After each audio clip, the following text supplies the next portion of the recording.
When David was about to go and fight Goliath, David was excited. David was ready to go. He wasn't afraid. He was prepared. When Saul looked at him, he said that you're only a boy.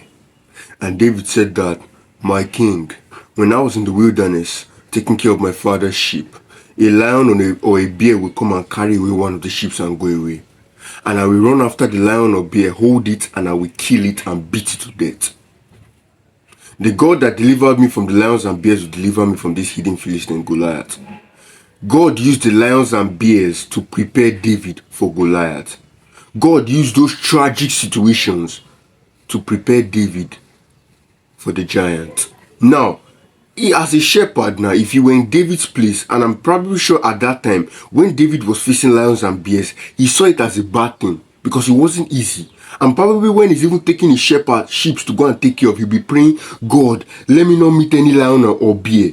But he did not know at that time that God was using that to prepare him for Goliath, something even more dangerous, something bigger than what was before him. Whatever it is you're passing through, God is using it to give you the tools for your destiny. You are being given the tools for your destiny. You are being made into the man that you are meant to be. Joseph in the Bible, when he stood before the king Pharaoh, he gave his wisdom was so profound. He gave the king wisdom interpreting his dream and on how to solve the problem that was coming. And the king was so marveled. He said, we can never find a man like you. Why is it that the king was so impressed? It's because Joseph was so wise and he knew how to solve the problem. Why was he so wise? It's because of the experience he had when he went through Potiphar's house and when he went through the prison. When he was in Potiphar's house, he was so good at handling the affairs that the Potiphar made him the head of everything in the house. The only person that was above Joseph in Potiphar's house was Potiphar. Potiphar was not even doing anything because Joseph was so capable. And then God now took Joseph to the prison. The head of the prison made Joseph the head of everything. The head of the prison did not do anything again because Joseph was so capable. Then he was now before the king of Egypt. Joseph was so capable that the king put him over everything. The king did not even put his hand into anything again because Joseph was so capable. He was now the second in command, just like I was the second in command in Potiphar's house and the second in command in the prison. God was preparing him. At that time when he was in prison, he would have thought that God had failed him.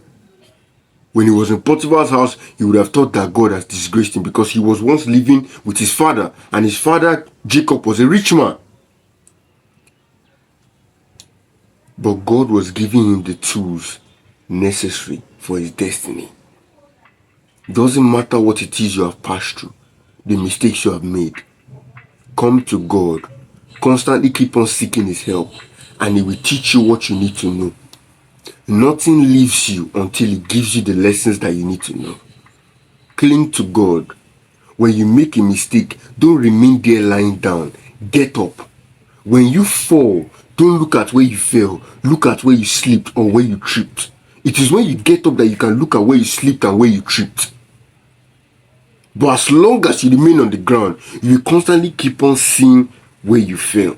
So if you don't repent, or if you don't seek to get closer to God, to find out why this is happening, or to keep on learning and to never give up, and to keep on striving forward, you will never grow. You will never change. You will never evolve. You will never get matured. You will never overcome.